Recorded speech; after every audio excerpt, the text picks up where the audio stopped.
Welcome to Pragna tutorials. ఈ వీడియోలో మనం డిఎస్సి స్కూల్ అసిస్టెంట్ బయాలజీలోని భాగంగా 9వ తరగతి జీవశాస్త్రంలోని ఘన నిర్మాణం విధులు అనే పాఠ్యాంశంలోని డిఎస్సి పరీక్షలో వచ్చే ఏరియాలను చూద్దాం. ఈ వీడియోను స్కిప్ చేయకుండా చివరి వరకు చూసే ప్రయత్నం అయితే చేయండి. ఆలస్యం చేయకుండా ఇక పాఠ్యాంశంలోకి వెళ్దాం. కణ నిర్మాణం విధులు.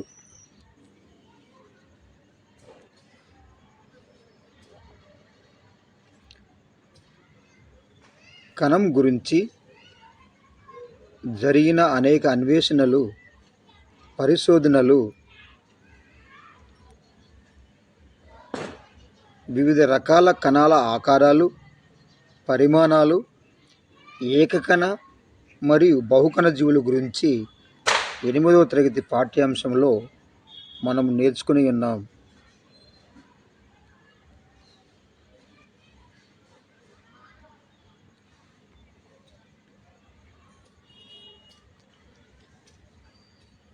ఉదాహరణకి ఉల్లి పొరలో కణాలు దీర్ఘచతురస్రాకారంలో ఉంటే బుగ్గ కణాలు నిర్దిష్ట ఆకారంలో అనగా గుండ్రంగా ఉంటాయి.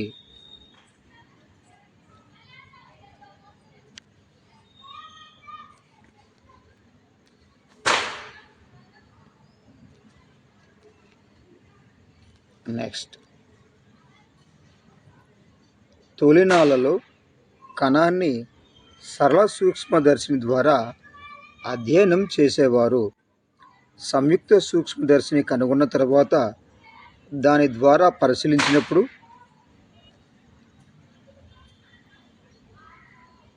కణంలో కణకవచం, కణద్రవ్యం, కేంద్రకం, హరితరేణువులు మరియు మైటోకాండ్రియా వంటి కొన్ని కణాంగాలు మాత్రమే చూడగలుగుతున్నాం. ఆధునికంగా రూపొందించిన ఎలక్ట్రాన్ సూక్ష్మదర్శిని ద్వారా కణాన్ని పరిశీలించినప్పుడు ఇతర కణాంగాలన్నింటినీ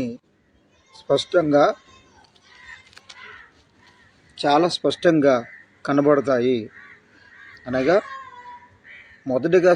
మొదటిగా కణాలని పరిశీలించడానికి సరళ సూక్ష్మదర్శిని, ఆ తర్వాత సంయుక్త సూక్ష్మదర్శిని, ఆ తర్వాత ఎలక్ట్రాన్ మైక్రోస్కోప్ను ఉపయోగించారు. సరళ సూక్ష్మదర్శిని యాంటనీ వాన్ లీవెన్హుక్ కనుగొన్నాడు. సంయుక్త సూక్ష్మదర్శిని జకారియస్ జాన్సన్ కనుగొన్నాడు.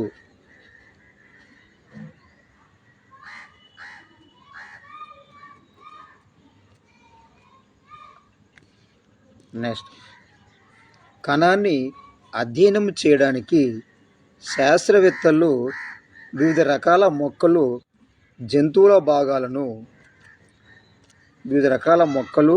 మరియు జంతువుల భాగాలను పరిశీలించేవారు.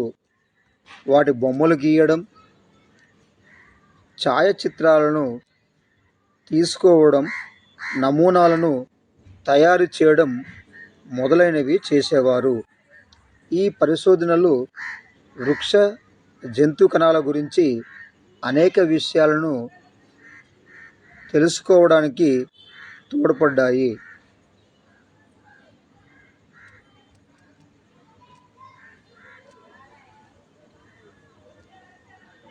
ప్రస్తుతం మనం కణ నమూనా పటాన్ని అధ్యయనం చేద్దాం.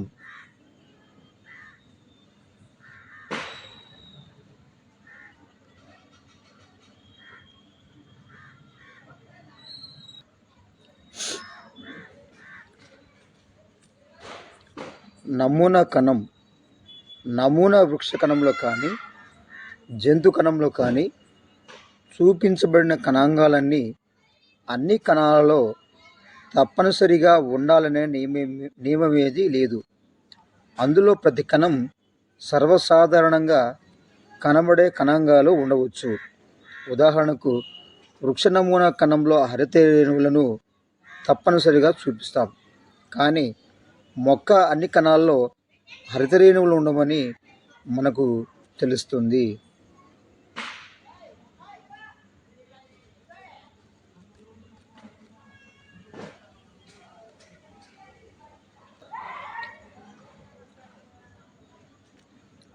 పత్రాలు లేదా కాండాల్లో మాత్రమే హరితరేణువులు ఉంటాయి. కానీ వేర్ల అంతర్నిర్మాణంలో హరితరేణువులు ఉండవు. ఈ సందర్భంలో నమూనా కణాన్ని మనం అధ్యయనం చేయడానికి వీలుగా అత్యధిక కణాల్లో సాధారణంగా కనబడే కణాంగాలన్నీ చూపిస్తాం. నమూనా కణం ద్వారా కణాన్ని అధ్యయనం చేయడం సులభం. నమూనా కణం ద్వారా కణాన్ని అధ్యయనం చేయడం సులభం. ఈ నమూనా కణం ద్వారా ఏ ఇతర కణాన్నైనా పోల్చవచ్చు.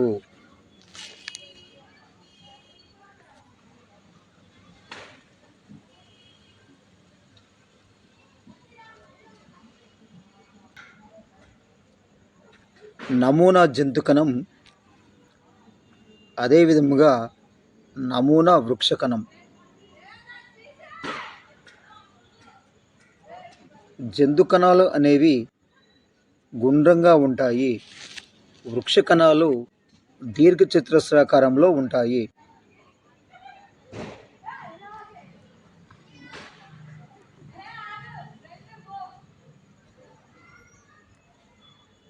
కణత్వచం లేదా ప్లాస్మా పొర. కణత్వచం లేదా ప్లాస్మా పొర. జంతు కణం చుట్టూ ప్లాస్మా పొర ఉంటుంది. వృక్ష కణంలో కూడా ప్లాస్మా పొర ఉంటుంది. దీంతో పాటుగా మరొక పొర కణకవచము ఉంటుంది. అంటే జంతువుల యొక్క కణంలో ప్లాస్మా పొర ఉంటుంది. వృక్ష కణంలో ప్లాస్మా పొరతో పాటుగా మరొక కణకవచము పొర ఉంటుంది. దీన్ని మనము కణకవచము అంటాము. అంటే జంతువుల యొక్క కణం పైన ప్లాస్మా పొర మాత్రం ఉంటుంది. కానీ మొక్కల్లో ప్లాస్మా పొరతో పాటు కణకవచం కూడా ఉంటుంది.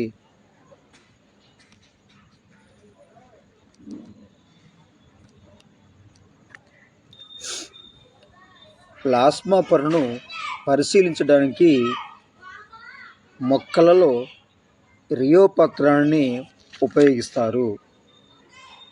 ప్లాస్మా పొరని పరిశీలించడానికి మొక్కలలో రియోపత్రాన్ని ఉపయోగిస్తారు.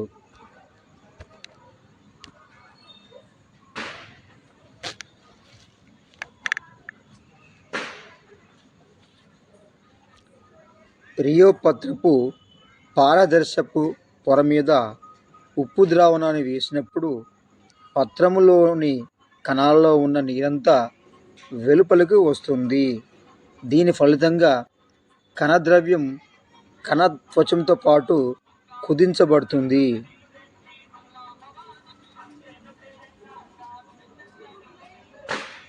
నెక్స్ట్, ప్లాస్మా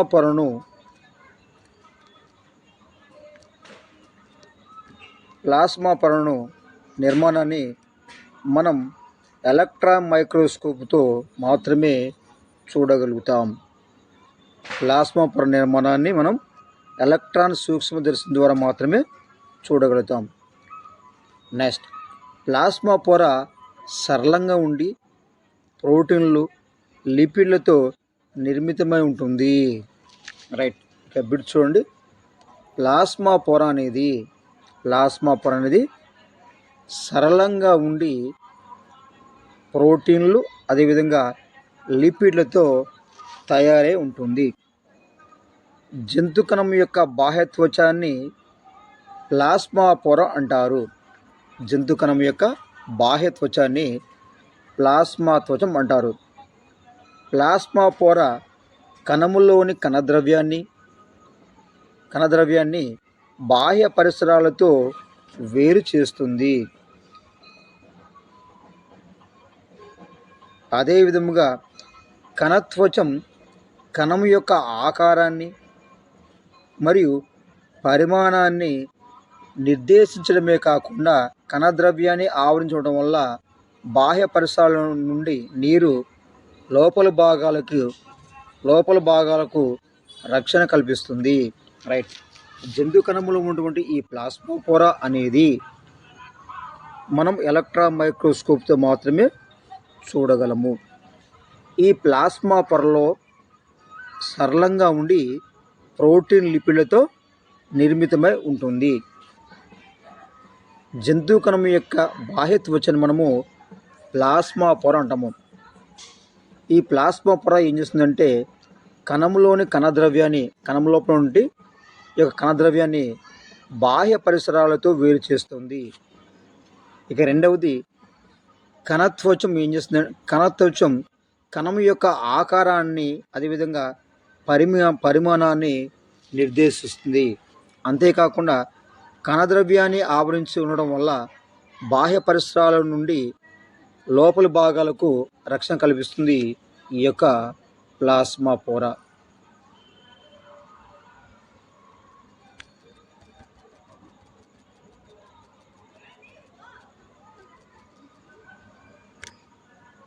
నెక్స్ట్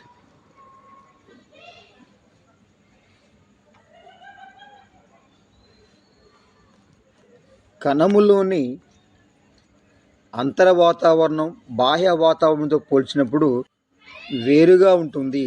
కణము లోపల వివిధ పదార్థాల్లోని అణుఘటకాలు సమతాస్థితిని ప్రదర్శిస్తాయి. సమతాస్థితి నిర్వహణలో ప్లాస్మా పొర ప్రధాన పాత్ర వహిస్తుంది. సమతాస్థితిలో ప్లాస్మా పొర అనేది ప్రధాన పాత్ర వహిస్తుంది. ఇది దీని యొక్క పని, ప్లాస్మా పొర యొక్క పని. ప్లాస్మా పొర ఏం చేస్తుందంటే సమతాస్థితిలో ప్రధాన పాత్ర వహిస్తుంది. ఇక నెక్స్ట్ ఇంకా ఏం చేస్తున్నాయి ప్లాస్మా పొర అంటే కణము లోపలికి వెలుపలికి ఏ పదార్థమైనా వెళ్ళాలంటే ప్లాస్మా పొర ద్వారా మాత్రమే వెళ్ళాలి. కణం లోపలికి కానీ వెలుపలికి కానీ ఏ పదార్థమైనా వెళ్ళాలంటే ఈ కణం పైనటువంటి ప్లాస్మా పొర ద్వారా మాత్రమే వెళ్ళాలి. నెక్స్ట్ ఇంకొక లక్షణం ఏంటంటే ప్లాస్మా పొర యొక్క ప్రత్యేకమైన లక్షణం ఏమిటంటే ఈ పొర అన్ని పదార్థాలను తన గుండా ప్రసరించనీయదు. ఈ యొక్క ప్లాస్మా పొర జంతువుల యొక్క కణం పైనటువంటి బాహ్య పొర మనం ప్లాస్మా పొర అంటాము. ఈ ప్లాస్మా పొర ఏం చేస్తుందంటే అన్ని పదార్థాలను తన గుండా ప్రసరింపనీయదు. కొన్ని ప్రత్యేకమైన పదార్థాల ప్రసరణ మాత్రమే ప్లాస్మా పొర ద్వారా జరుగుతుంది. అంటే ఏమవుతుందంటే కొన్ని ప్రత్యేకమైనటువంటి పదార్థాలు మాత్రమే ఈ యొక్క ప్రసరణ జరుగుతుంది. కాబట్టి ఈ యొక్క ప్లాస్మా పొరను మనం అంటే విచక్షణ త్వచం అంటామండి. ప్లాస్మా పొర మనం అంటే విచక్షణ త్వచం అంటే దేన్ని పంపించాలా దేన్ని పంపించకూడదు కణంలోనికి కణం నుండి బయటికి చూస్తుంది. కాబట్టి దీన్ని ఈ యొక్క ప్లాస్మా పొరని విచక్షణ పొర అంటాము. ఇక నెక్స్ట్ పోతే ఈ యొక్క ప్లాస్మా పొర కణం మరియు బాహ్య పరిసరాల మధ్య ఈ యొక్క ప్లాస్మా పొర అనేది కణం మరియు బాహ్య పరిసరాల మధ్య జరిగే పదార్థాల వినిమయాన్ని నియంత్రించడం ప్లాస్మా పొర యొక్క ప్రత్యేక లక్షణం. ఇది ప్లాస్మా పొర గురించి. మరొకసారి చూద్దాం ప్లాస్మా పొర గురించి. రైట్, మళ్ళొకసారి చూద్దాం ప్లాస్మా పొర గురించి. ప్లాస్మా పొరని మనము ఇరియో పత్రంలో మనము పరిశీలించవచ్చు. నెక్స్ట్ ఈ యొక్క ప్లాస్మా పొర నిర్మాణాన్ని మనం ఎలక్ట్రాన్ మైక్రోస్కోప్ ద్వారా మాత్రమే చూడగలము. దేని ద్వారా? ఎలక్ట్రాన్ మైక్రోస్కోప్ ద్వారా మాత్రం చూడగలము. ఈ యొక్క ప్లాస్మా పొర ఎలా ఉంటుందంటే సరళంగా ఉంటుంది. సరళంగా ఉండి ఈ ప్లాస్మా పొర అనేది ప్రోటీన్లు అదేవిధంగా లిపిడ్ల చేత నిర్మితమై ఉంటుంది. అంటే ఈ యొక్క ప్లాస్మా పొర అంటే కణాన్ని ఆవరించి జంతు కణాన్ని ఆవరించి ఉన్నటువంటి ఈ యొక్క ప్లాస్మా పొర ఏమవుతుందంటే దీన్ని మనం ఎలక్ట్రాన్ సూక్ష్మదర్శనం ద్వారా మాత్రమే చూడగలుగుతాం. ఈ యొక్క ప్లాస్మా పొర అనేది సరళంగా ఉండి ప్రోటీన్లు అదేవిధంగా లిపిడ్లతో నిర్మితమై ఉంటుంది. నెక్స్ట్ ఈ జంతు కణం యొక్క బాహ్య త్వచాన్నే మనము ఈ ప్లాస్మా పొర జంతు కణం యొక్క ఈ కణం అనుకుంటే ఈ కణం యొక్క బాహ్య త్వచాన్ని మనం ఏమంటే ప్లాస్మా పొర అంటాం. ఈ ప్లాస్మా పొర ఏం చేస్తుందంటే కణములోని కణంలో ఉన్నటువంటి కణద్రవ్యాన్ని బాహ్య పరిసరాలతో వేరు చేస్తుంది. ఇంకా ఏం చేస్తున్నాయి అంటే ఈ యొక్క కణత్వచము యొక్క ఆకారాన్ని ఇంకేం చేస్తుందంటే ఈ ప్లాస్మా పొర ఏంటంటే కణంలోని కణద్రవ్యాన్ని బాహ్య పరిసరాలతో వేరు చేస్తుంది. కణం యొక్క ఆకారాన్ని ఈ యొక్క కణత్వచం లేదా ప్లాస్మా పొర అనేది ఏం చేస్తుందంటే కణత్వచం అన్న ప్లాస్మా పొర అన్న ఒకటే.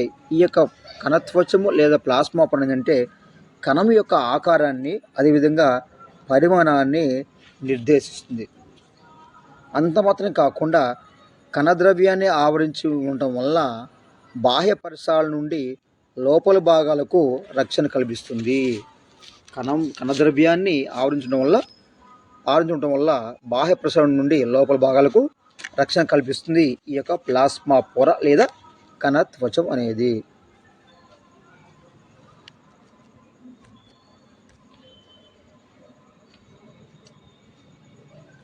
ఇక నెక్స్ట్ పోతే కణములోని అంతర వాతావరణం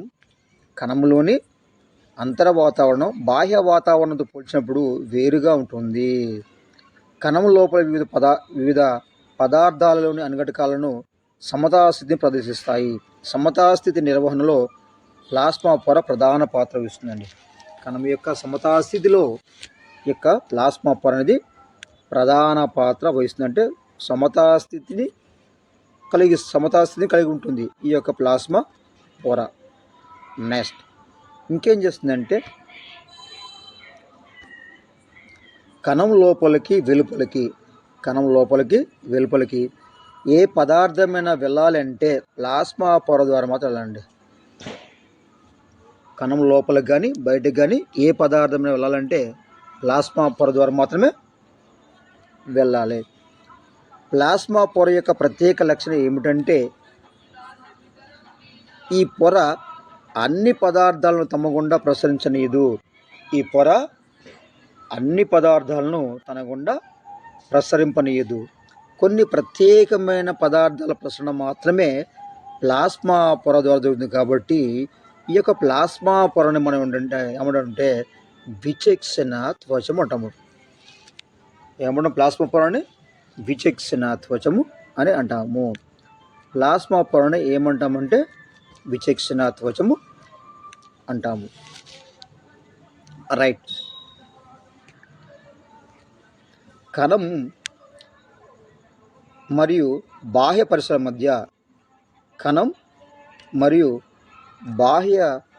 పరిసరాల మధ్య జరిగే పదార్థాల వినిమయాన్ని నియంత్రించడం ప్లాస్మా పొర యొక్క ప్రత్యేక లక్షణం. ఇది ప్లాస్మా పొర గురించి.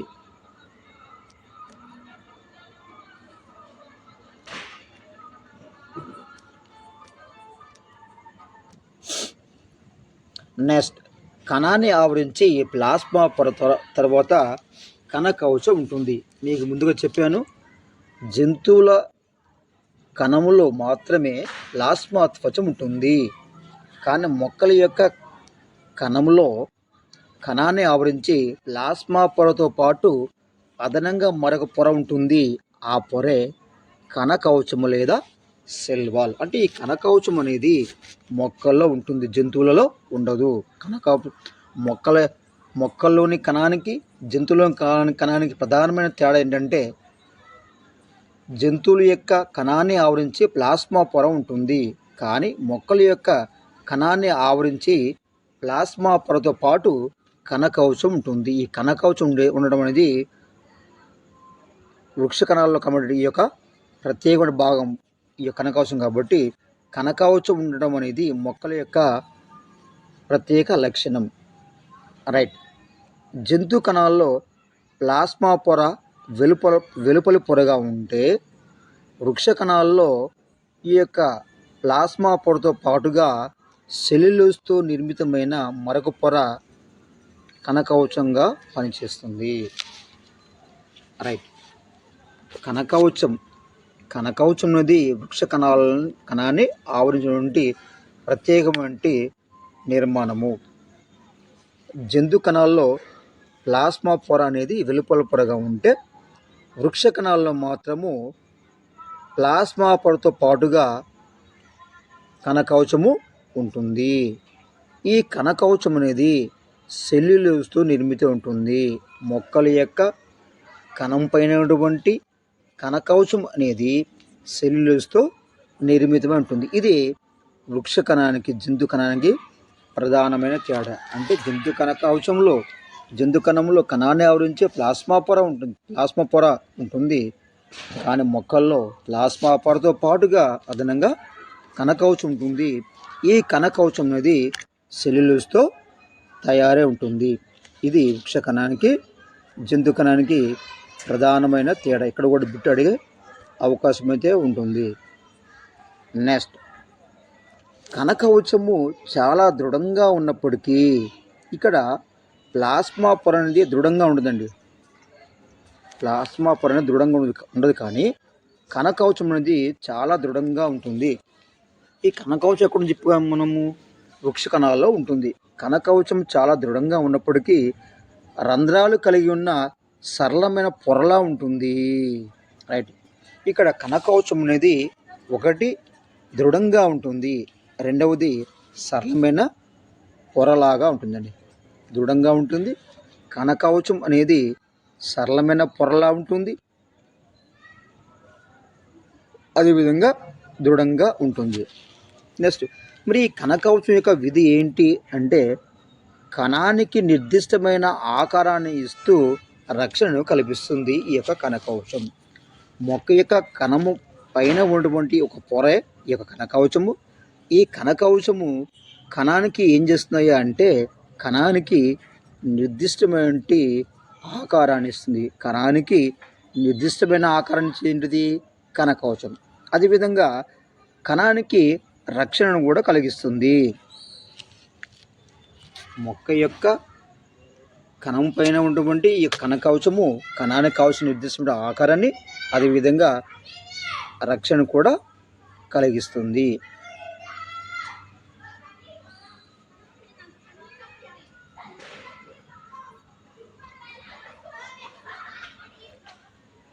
ఇంతకుముందు కణకవచము నిష్క్రియాత్మకంగా ఉంటుందని నమ్మేవారు, కానీ ప్రస్తుతం మొక్క కణంలో ఇది ఒక ప్రత్యేకమైన భాగము.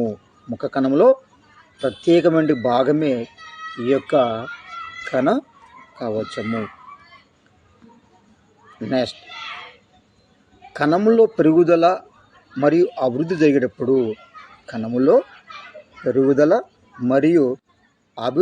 జరిగేటప్పుడు దీని ద్వారా ఇతర కణాలకు నిరంతరంగా సమాచార మార్పిడి జరుగుతుంది. కణములో పెరుగుదల మరియు అభివృద్ధి జరిగేటప్పుడు ఈ కణకవచం ద్వారా ఇతర కణాలకు ఏమవుతుందంటే నిరంతర సమాచార మార్పిడి అనేది జరుగుతూ ఉంది. నెక్స్ట్ పోతే కణద్రవ్యం ద్వారా ఏర్పడే బాహ్య పీడనాన్ని నిరోధించడానికి కణకవచము అంతరపీడనాన్ని కలిగిస్తుందండి. అంటే కణద్రవ్యం ద్వారా ఏర్పడేటువంటి బాహ్య పీడనాన్ని నిరోధించడానికి ఈ యొక్క కణకవచము అంతరపీడనాన్ని కలిగిస్తుంది.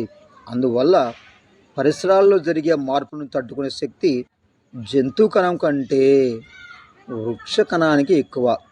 చూడండి ఇక్కడ బిట్టు, పరిసరాల్లో జరిగే మార్పును తట్టుకునే శక్తి,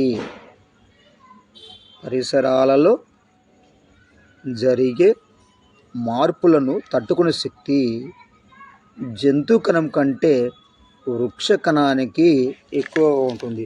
ఎందుకంటే ఇది కణద్రవ్యం ద్వారా ఏర్పడే బాహ్య పీడనాన్ని నియంత్రించడానికి కణకోశం ఏం చేస్తుందంట, అంతర్పీడనాన్ని కలిగించడం వల్ల జంతు కణం కంటే వృక్ష కణమే పరిసరాలు జరిగేటువంటి మార్పునకు తట్టుకుంటుంది. ఇది కణ కవచము. ప్లాస్మా పొర అయిపోయింది, రెండవది కణ కవచం అయిపోయింది. ఇకపోతే మూడవది కేంద్రకము. మూడవది ఏంటంటే కేంద్రకము.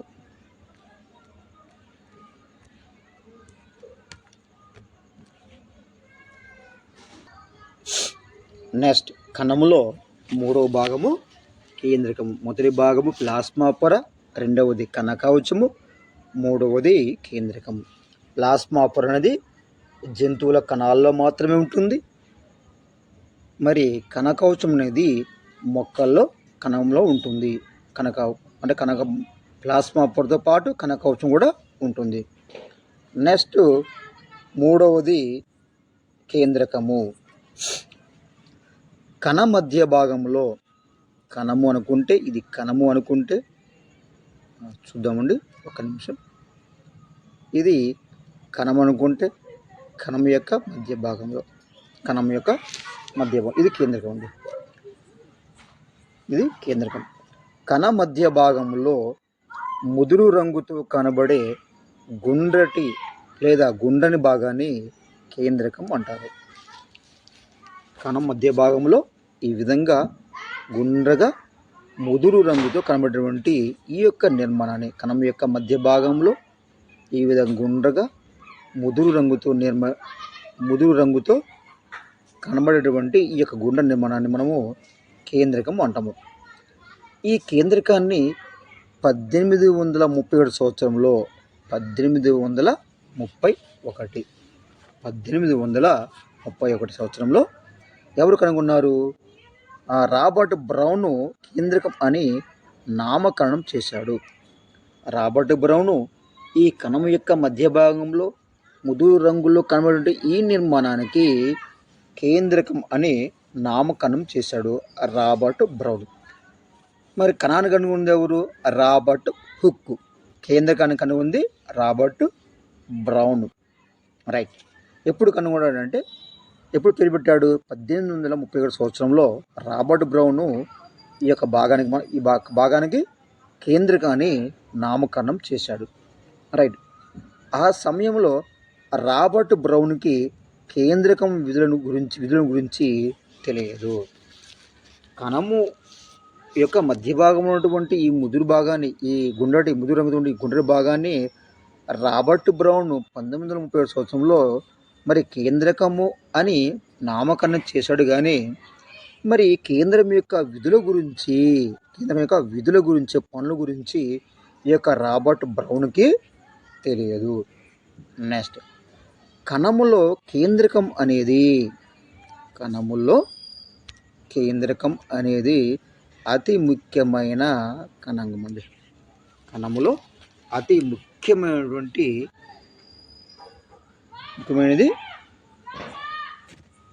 కణాంగము కేంద్రకం.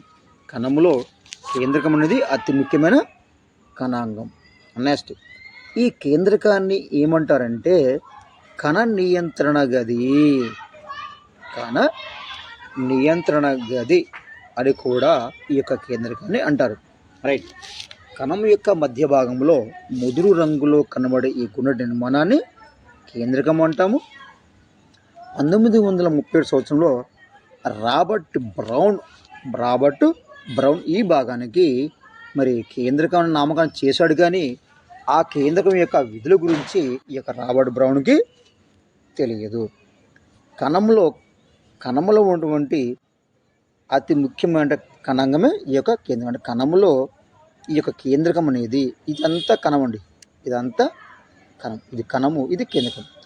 కణములో ఈ యొక్క కేంద్రకం అనేది ముఖ్యమైన కణాంగం.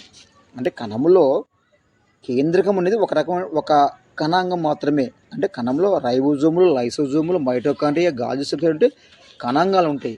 అవి ఎలా కణాంగాలు, కేంద్రకం కూడా ఒక రకమైన కణాంగంగా చెప్పవచ్చు. కాబట్టి ఈ యొక్క కణం అనేది కేంద్రకంలో అతి ముఖ్యమైన కణాంగంగా చెప్పవచ్చు. ఈ కేంద్రకాన్ని ఏమంటారు అంటే కణ నియంత్రణ గది, కణ నియంత్రణ గది అంటారు. నెక్స్ట్, కణాంగాలన్నింటిలో పెద్దగా స్పష్టంగా కనబడే కణాంగం కేంద్రకము.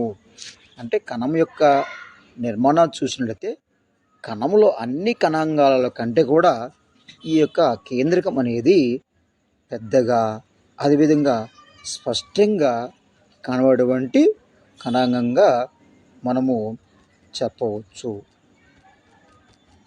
ఇది కణము గురించి. నెక్స్ట్, కణ సిద్ధాంతాన్ని కణ సిద్ధాంతాన్ని ప్రతిపాదించిన స్లీడన్. రైట్. కణాన్ని కనుగొంది ఎవరు? రాబర్ట్ బ్రౌన్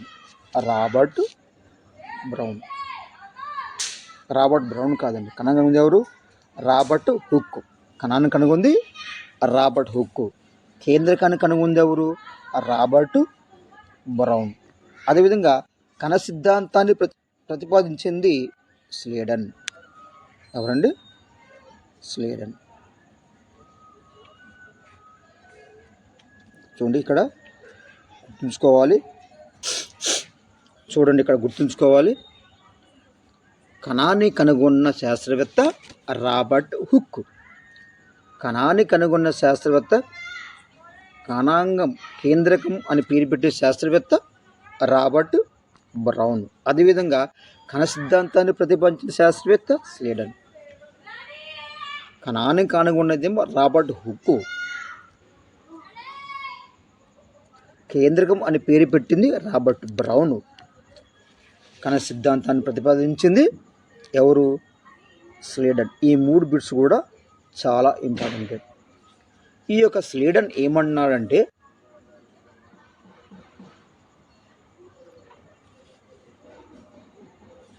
కొత్త కణాలు కేంద్రకం నుండి ఉద్భవిస్తాయని, కేంద్రకాన్ని సైటోబ్లాస్ట్ అంటారని ఊహించాడు. స్లీడన్ ఏం చెప్పారంటే కణ సిద్ధాంతాన్ని ప్రతిపాదించిన స్లీడన్ కొత్త కణాలు అనేవి కేంద్రకం నుండి ఉద్భవిస్తాయి. అంత మాత్రం కాకుండా ఈ యొక్క కేంద్రకాన్ని సైటోబ్లాస్ట్ అంటారని ఊహించాడు. ఎవరు? స్లీడన్. కణ సిద్ధాంతాన్ని ప్రతిపాదించిన స్లీడన్ ఏమన్నాడు? కొత్త కణాలు అనేవి కేంద్రకం నుండి ఉద్భవిస్తాయని, అదేవిధంగా కేంద్రకాన్ని సైటోబ్లాస్ట్ అంటారని ఊహించాడు స్లీడన్ అనే శాస్త్రవేత్త. నెక్స్ట్, కొన్ని నిజ కేంద్రక కణాలు మినహాయించి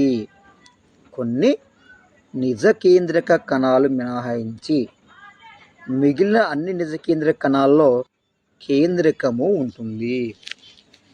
కొన్ని నిజ కేంద్రక కణాలు మినహాయించి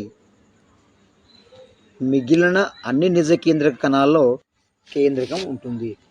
రైట్. అంటే కేంద్రక పూర్వక కణాలు, నిజ కేంద్రక కణాలు.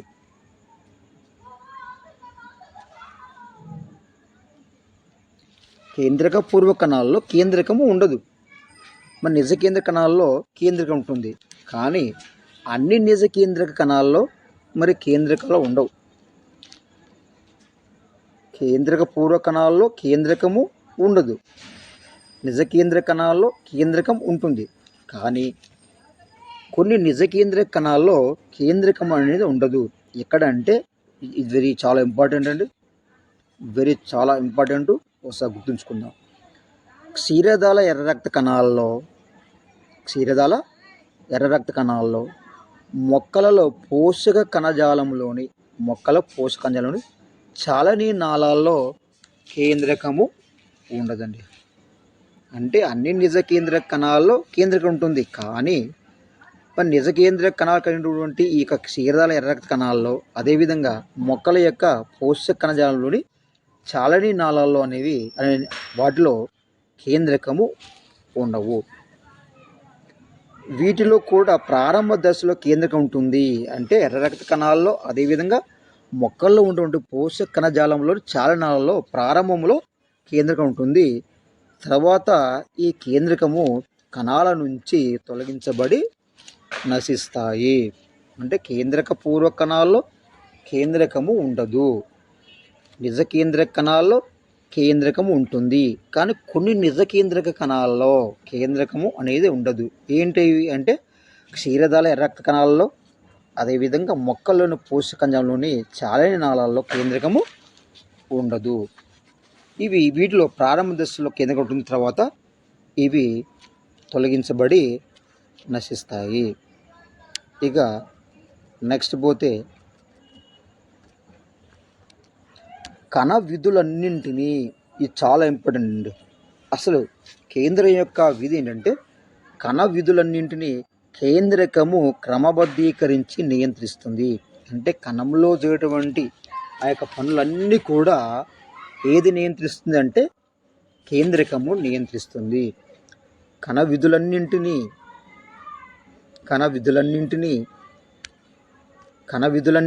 కేంద్రకము క్రమబద్ధీకరించి నియంత్రిస్తుంది. ఇక రెండవది జన్యు సమాచారాన్ని కలిగి ఉంటుంది. కణములోని కేంద్రకము రెండు రకాల పనిచేస్తుంది. అంటే ఫస్ట్ ఏంటంటే కణంలో జరిగే విధులన్నింటినీ ఈ యొక్క కేంద్రకమే క్రమబద్ధీకరిస్తుంది. రెండవది జన్యు సమాచారాన్ని కలిగి ఉంటుంది ఈ యొక్క కేంద్రకము.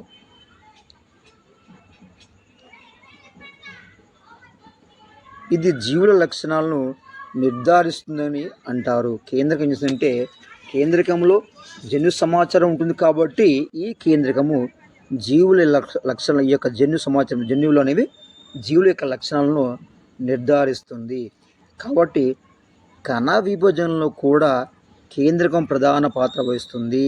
మనకి కణ విభజన అనేది రెండు రకాలండి. ఒకటంటే సమవిభజన, అదేవిధంగా క్షేత్రణ విభజన. రైట్. ఈ యొక్క కణ విభజనలో మరి కేంద్రకం కూడా ప్రధాన పాత్ర వహిస్తుంది. కణ విభజనలో కేంద్రకం ప్రధాన పాత్ర. రైట్. చూడండి, ఇక్కడ కణం గురించి మొత్తం 3 విషయాలు. ఒకటి ఏంటంటే కణం ఏం చేస్తుంది, కణ విధులన్నింటినీ మరి కేంద్రకమే క్రమబద్ధీకరిస్తుంది. ఇంకోటి కేంద్రకంలో జన్యు సమాచారం కలిగి ఉంటుంది. ఈ జన్యు సమాచారం వల్ల జీవుల యొక్క లక్షణము నిర్ధారిస్తుంది. రెండవది ఈ కేంద్రకం ఏం చేస్తుందంటే, మూడవది కణ విభజనలో కేంద్రకం. ఒకటి కణంలో జరిగే విధులన్నింటినీ క్రమబద్ధీకరిస్తుంది.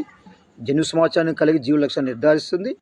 మూడవది కణ విభజనలో ప్రధాన పాత్ర వహిస్తుంది ఈ యొక్క కేంద్రకం. ఇది కేంద్రకం యొక్క 3 ముఖ్య పనులు. ఇక నెక్స్ట్ పోతే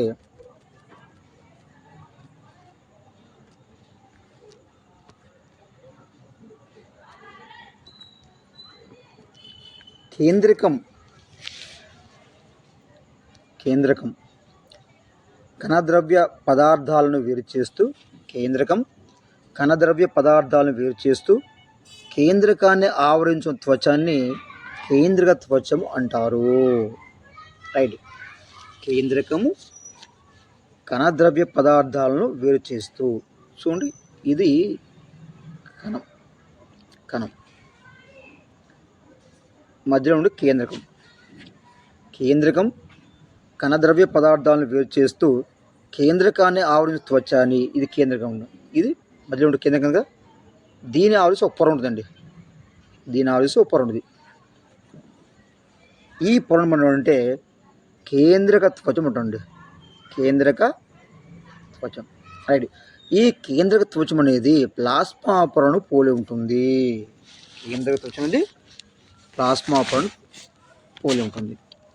కేంద్రకం అదేవిధంగా కణద్రవ్య పదార్థాలను, ఇది కేంద్రకం అండి, ఇది కణద్రవ్య పదార్థాలు. ఇది కణద్రవ్యం పదార్థం ఇదంతా. ఈ కణద్రవ్య పదార్థాలు వేరు చేస్తూ కేంద్రకం పైన ఒక పొర ఉంటుంది. కేంద్రకం పైన ఒక పొర ఉంటుంది. దీని ఏమంటే కేంద్రక త్వచం అంటాం. దీని ఏమంటే కేంద్రక త్వచం. ఈ కేంద్రక త్వచం అనేది ఎలా ఉంటుందంటే ప్లాస్మా పొరను పోలి ఉంటుంది. ఇకపోతే జన్యు పదార్థం మొత్తం కూడా కేంద్రకంలో ఉంటుంది. జన్యు పదార్థం ఎక్కడ ఉంటుంది? కేంద్రకంలో ఉంటుంది. ఈ జన్యు పదార్థమే జీవుల యొక్క లక్షణాలను నిర్ధారిస్తుంది. కేంద్రకంలో ఉన్నటువంటి ఈ యొక్క జన్యు పదార్థము ఏం చేస్తుంది? జీవుల యొక్క లక్షణాలను నిర్ధారించడం జరుగుతుంది. నెక్స్ట్ పోతే కేంద్రక త్వచాన్ని ఆధారంగా చేసుకొని, అంటే కేంద్రకాన్ని ఆవరించి కేంద్రక త్వచం ఉంటుంది. ఇది ప్లాస్మా పొరలా పనిచేస్తుందని చెప్పుకున్నాం. ఈ యొక్క కేంద్ర త్వచాన్ని ఆధారంగా చేసుకొని, అంటే ఇది కణము, ఇది కణము, ఇది కేంద్రకము. ఈ కేంద్రకాన్ని ఆవరించి కేంద్ర త్వచం ఉంటుంది. ఈ మధ్యలో ఇది కేంద్రక త్వచం ఉంటుంది. ఈ యొక్క కేంద్ర త్వచాన్ని ఆధారంగా చేసుకొని కణాలను 2 రకాలుగా విభజించారండి. అవి కేంద్రక పూర్వ కణాలు లేదా ప్రోకారియోటిక్. రెండవది నిజ కేంద్రక కణాలు యూకారియోటిక్ సెల్స్ లేదా యూకారియోటిక్ కణాలు అంటాం. రైట్.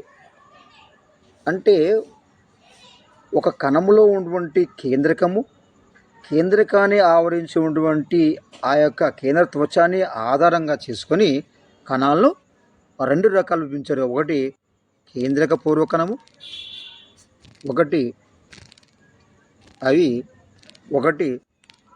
కేంద్రక పూర్వ కణము, రెండవది నిజ కేంద్ర కణం. రైట్. మొన్న 2024 డిఎస్సిలో జూలై 24 తారీఖు జరిగినటువంటి మొదటి సెషన్లో అడిగిన బిట్టు ఇదన్నమాట. ఈ పాఠంలో 2024 డిఎస్సి మొదటి సెషన్లో మొత్తం 5 ప్రశ్నలను అడగడం జరిగింది. 5 ప్రశ్నలు అడగడం జరిగింది. అందులో ఒక ప్రశ్న ఇదన్నమాట, కేంద్రక పూర్వకణాలు నిజ కేంద్ర కణం గురించి అడగడం జరిగింది. రైట్. కేంద్రకాన్ని ఆవరించి కేంద్ర త్వచం లేకపోతే వాటిని మనం అంటే కేంద్రక పూర్వకణం అంటాము. మరి కేంద్రకాన్ని ఆవరించి కేంద్ర త్వచం ఉంటే దాన్ని మనం అంటే నిజ కేంద్రక కణము మనం చెప్పవచ్చు. ఇది కేంద్రక పూర్వకణాలు మరియు నిజ కేంద్రక కణాలు, ప్రోకారియోటిక్, యూకారియోటిక్ సెల్స్. నెక్స్ట్ పోతే కేంద్రక పూర్వ కణము గురించి క్లుప్తంగా చూద్దాం. కేంద్రక పూర్వ కణం. రైట్. చూడండి, కేంద్రక పూర్వ కణం ప్రోకారియోటిక్ సెల్. కేంద్రక పూర్వ కణము అంటే ఏంటి? కణములో ఉన్నటువంటి కణము యొక్క మధ్య భాగంలో ఉన్నటువంటి కేంద్రకము, ఆ కేంద్రకాన్ని ఆవరించి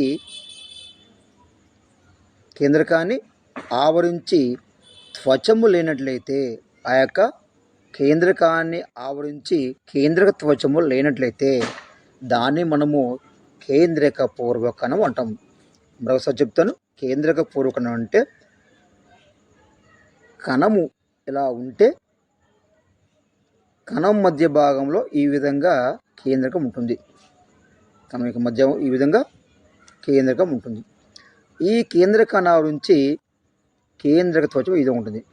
ఈ విధంగా కేంద్రక త్వచం ఉంటుంది. అంటే ఏ జీవులలో అయితే కేంద్రకాన్ని ఆవరించి కేంద్రక త్వచము కణము లోపల కణము యొక్క మధ్య భాగంలో నుండి ఈ యొక్క కేంద్రకము, ఈ కేంద్రకాన్ని ఆవరించి కేంద్ర త్వచము లేనట్లయితే అలాంటి జీవులను కేంద్రక పూర్వక కణము, కేంద్రక పూర్వ జీవులు, కేంద్రక పూర్వకణం, ప్రోకారియోటిక్ సెల్ అని మనము చెప్పవచ్చు. ప్రోకారియోటిక్ సెల్ అని మనం చెప్పవచ్చు. నెక్స్ట్, నిజ కేంద్ర కణంలో కేంద్రక త్వచము ఉంటుంది. నిజ కేంద్ర కణంలో కేంద్రకాన్ని ఆవరించి కణములో కేంద్రకము, ఈ యొక్క కేంద్రకాన్ని ఆవరించి కేంద్ర త్వచం ఉంటుంది. ఉంటే వీటిని మనం నిజ కేంద్రక కణాలు అంటాము. రైట్. అదేవిధంగా కేంద్రక త్వచము లేనట్లయితే లేదా కేంద్ర త్వచం లేని కణాలను కేంద్రక పూర్వ కణాలు అంటాము.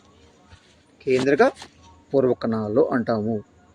నిజ కేంద్ర కణంలో కేంద్రక త్వచం ఉంటుంది. దీన్ని మనం కానీ కేంద్రక పూర్వ కణాల్లో కేంద్రక త్వచం అనేది ఉండదు. రైట్.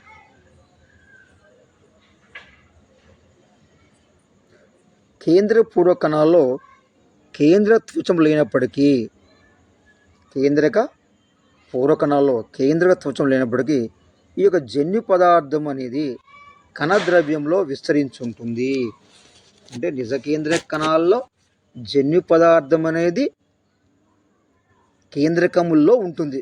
జన్యు పదార్థము కేంద్రక పూర్వ కణాల్లో ఈ జన్యు పదార్థం ఎక్కడ ఉంటుంది అంటే కేంద్ర త్వచం లేపడల కణద్రవ్యంలో విస్తరించి ఉంటుందండి. జన్యు పదార్థము కణద్రవ్యంలో విస్తరించబడి ఉంటుంది. రైట్. కేంద్రక పూర్వ కణానికి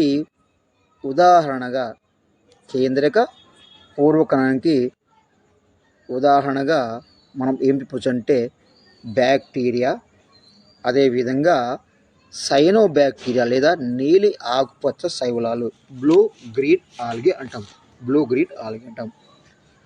కేంద్రక పూర్వ కణానికి ఉదాహరణ ఏంటంటే బ్యాక్టీరియా. ఇంపార్టెంట్, గుర్తుంచుకొని చాలా జాగ్రత్తగా ఇంపార్టెంట్. రెండవది సైనోబ్యాక్టీరియా లేదా నీలి ఆకుపచ్చ శైవలాలు, బ్లూ గ్రీన్ ఆల్గే. ఇవి కేంద్రక పూర్వ కణాలకి ఉదాహరణగా మనము చెప్పవచ్చు.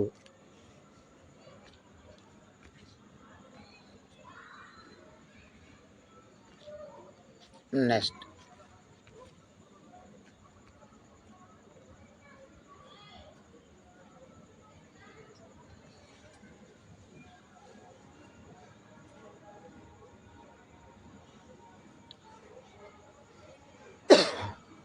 కణంలో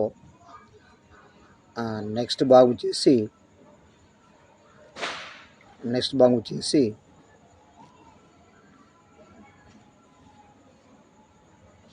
కణద్రవ్యము.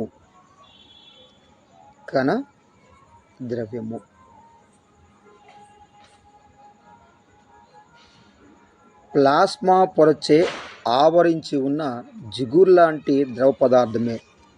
ప్లాస్మా పొరచేత ఆవరించబడి ఉన్న జిగురు లాంటి పదార్థమే కణద్రవ్యము. ఇందులో ప్రత్యేకమైన కణాంగాలు ఉంటాయి. రైట్. దీన్ని మీకు క్లియర్ చెప్తాను.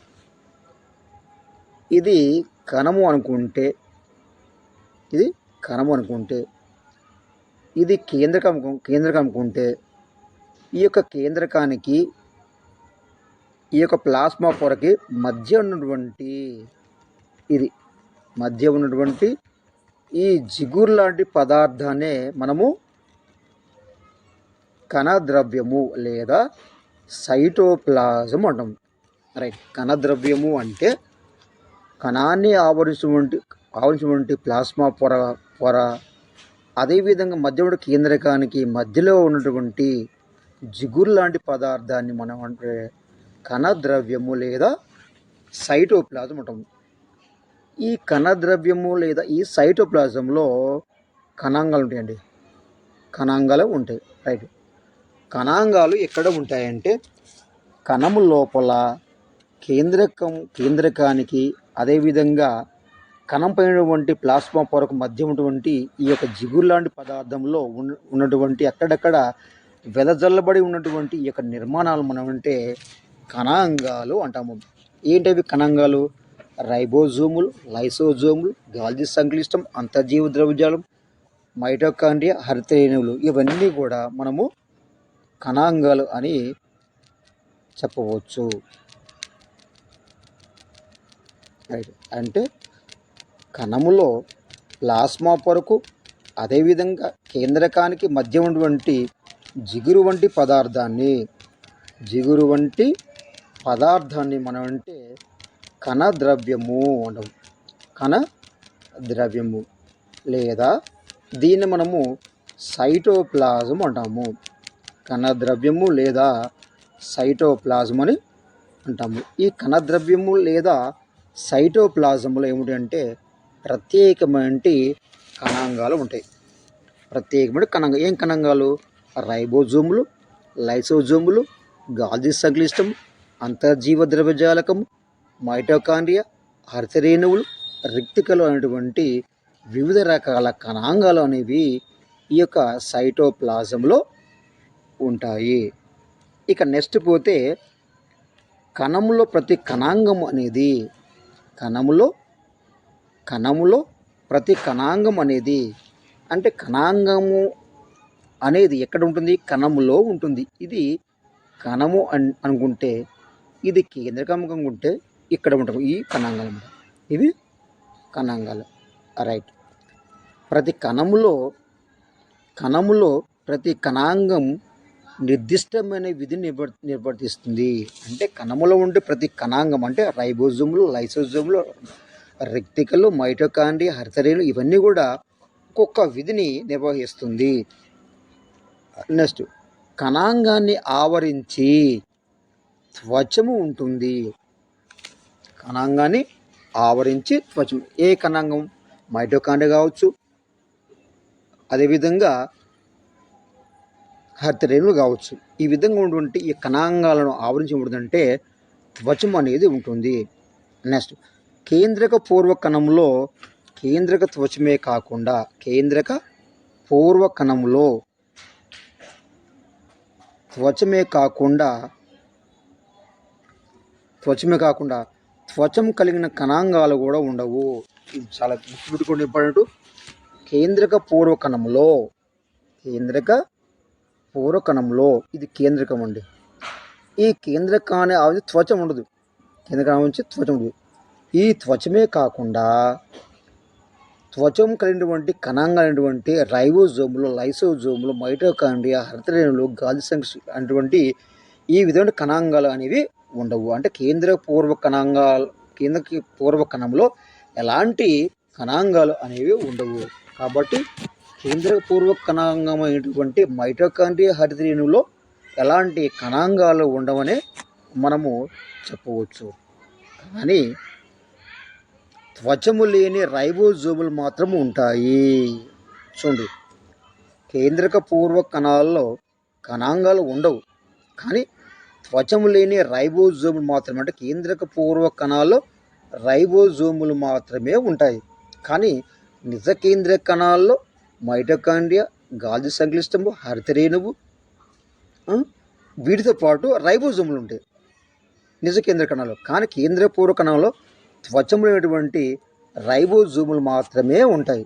అంటే కేంద్ర పూర్వ కణంలో రైబోజోములు తప్ప మిగతా ఏ కణాంగాలు ఉండవు అని మనము క్లియర్గా గుర్తుపెట్టుకోవాల్సిన అవసరం అయితే ఉన్నది. ఇక నెక్స్ట్ పోతే జీవ పదార్థము ఏంటండి? జీవ పదార్థము. రైట్. ఈ జీవ పదార్థాన్ని మనము కణద్రవ్యము అంటాం. కణద్రవ్యము లేదా జీవ పదార్థము. కణద్రవ్యము లేదా జీవ పదార్థము. జీవ పదార్థం ప్రోటోప్లాజం, కణద్రవ్యము సైటోప్లాజం. రైట్.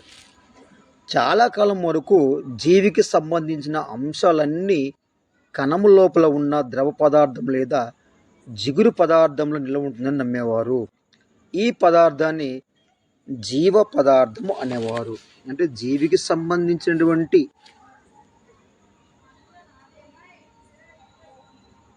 అంశాలన్నీ కూడా ఈ యొక్క జీవ పదార్థములో లేదా కణద్రవ్యంలో సైటోప్లాజంలో ఉంటుందని నమ్మేవారు. తరువాత కణములో తర్వాత కాలంలో కణములోని ద్రవ పదార్థము ప్రాథమికంగా కణములోని ద్రవ పదార్థము తర్వాత కాలంలో కణములోని ద్రవ పదార్థం ప్రాథమికంగా ఒక మాధ్యమం అని ఈ యొక్క సైటోప్లాజం అనేది ఒక మాధ్యమం అని, అందులో వివిధ రకాల రేణువులు మరియు త్వచాలు తేలుతూ ఉంటాయని, ఈ త్వచాలు కలిగిన రేణువులని కణంగాలని తెలుసుకున్నారు. రైట్. మొదట్లో ఏం చేశారంటే ఇది కేంద్రకము, ఇది కణము, ఇదంతా కూడా సైటోప్లాజం కణ ద్రవ్యము. అంటే జీవికి సంబంధించిన అన్ని అంశాలు కూడా మొదట్లో ఈ కణ ద్రవ్యములోనే ఉంటాయి అని అనుకున్నారు. కానీ తర్వాత ఏం చేశారంటే ఈ జీవ పదార్థం ఉంటే ఈ జీవ పదార్థంలో మరి వివిధ రకాల రేణువులు మరియు త్వచాలు తేలుతూ ఉంటాయని, ఈ త్వచాలు కలిగిన రేణువులే కణాంగాలని తెలుసుకున్నారు. జీవికి సంబంధించిన లక్షణం ఉంటాయని ఈ యొక్క జీవ పదార్థంలో అనుకున్నారు. కానీ అలా కాదు.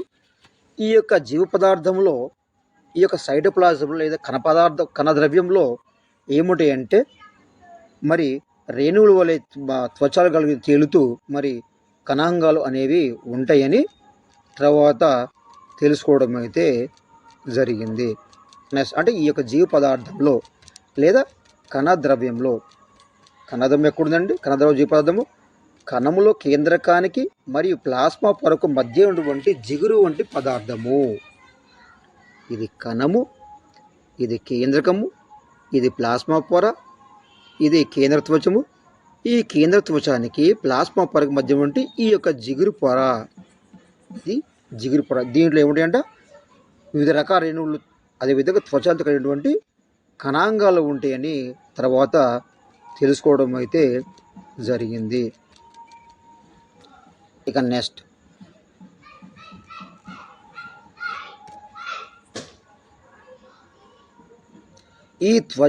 ఈ కణాంగాలే కణానికి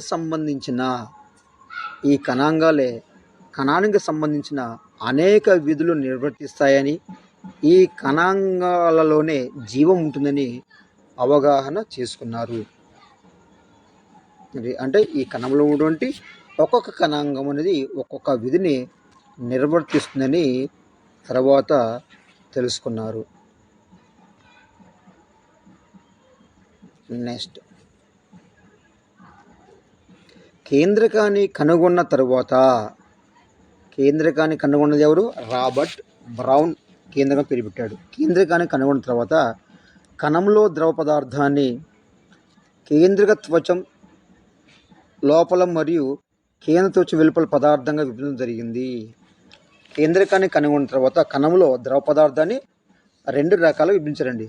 ఒకటి కేంద్రక త్వచం లోపలి మరియు కేంద్ర త్వచం వెలుపల పదార్థంగా విభజించడం జరిగింది. అందువలన జీవ పదార్థాన్ని కణద్రవ్యంగాను కేంద్రక ద్రవ్యంగాను విభజించడం జరిగింది. జీవ పదార్థాన్ని 2 రకాలుగా, ఒకటి కణద్రవ్యంగా అదేవిధంగా కేంద్రక ద్రవ్యంగా విభజించడం అయితే జరిగింది.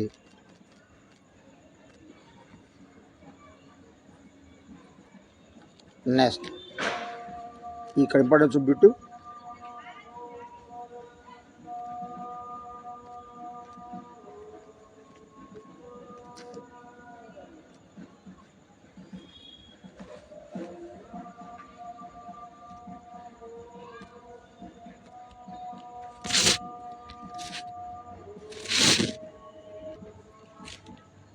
నెక్స్ట్ చూడండి. కణాన్ని ఆవరించి ఉన్న ప్లాస్మా పొరకు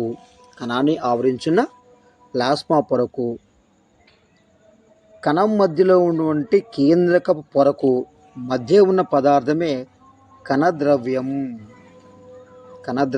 అంటే ఏమిటి? ఇది కణం అనుకుంటే కణాన్ని ఆవరించినటువంటి ప్లాస్మా పొరకు మధ్యలో కేంద్రకం ఉంటుంది కదా, కేంద్రకం ఉన్నటువంటి కేంద్రక పొరకు, ఇది పొరకు మధ్య ఉన్నటువంటి దీన్ని మనం ఏమంటాము? కణద్రవ్యము అంటాము. కేంద్రకంలోని పదార్థాన్ని కేంద్రక లోని ఈ యొక్క కేంద్రకం అంటే కణం యొక్క మధ్య ఉండే కేంద్రకము.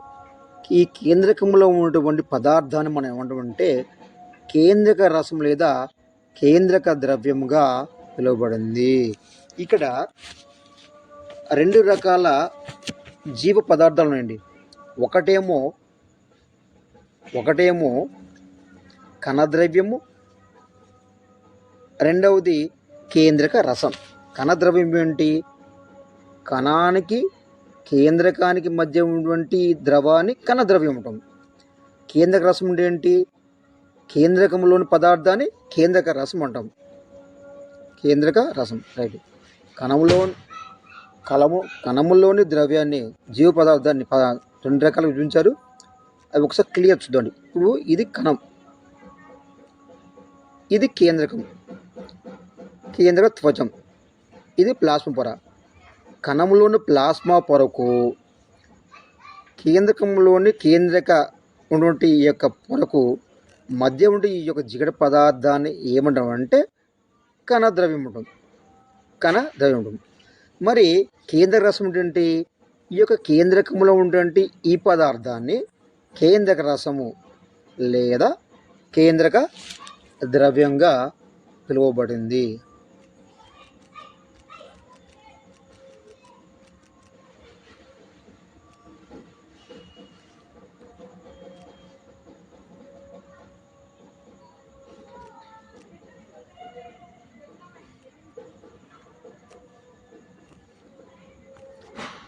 నెక్స్ట్ కణాంగాలు.